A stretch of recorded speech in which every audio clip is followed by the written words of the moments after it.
আসসালামু আলাইকুম এভরিওয়ান। তো আজকে নতুন একটা ভিডিও নিয়ে আসলাম। তো ভিডিওটা হলো যে আমার ঘুঘু পাখির জন্য নতুন একটা সেটআপ দিলাম। তো সেটআপটা হলো আমার ছাদের উপরে। তো আমার ঘুঘু পাখিগুলা অনেকগুলা বাচ্চা হওয়ার কারণে তো রুমের ভিতরে পালা সম্ভব হয় না।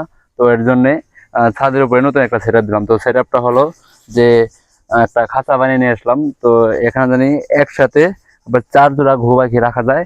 তো মানে 4 খোপের একটা খাঁচা বানিয়ে আনছি, যাতে আমি একসাথে 4 জোড়া ঘুঘু পাখি রাখতে পারি।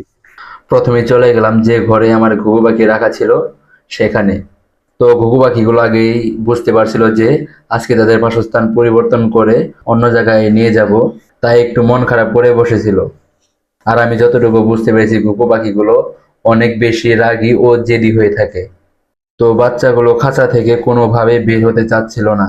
অনেক কষ্ট করে বাচ্চাগুলো বের করে অন্য খাঁচায় রেখে দিলাম ছাদে নেওয়ার জন্য। পাখিগুলোর মাঝেও যে এত বেশি ভালোবাসা যে তাদের বাচ্চাগুলো কোনোভাবেই কাজ ছাড়া করতে চাচ্ছিল না এবং খুব বেশি রেগে যাচ্ছিল। তো অনেক চেষ্টার পরে পাখিগুলো নিয়ে আমরা ছাদে চলে এলাম। তো ছাদে আনার পরেও পাখিগুলো আমি কোনোভাবেই ধরতে পারতেছিলাম না। প্রায় অনেকক্ষণ চেষ্টা করার পরে পাখিগুলো ধরতে সক্ষম হই এবং নতুন খাঁচায় রেখে দেই।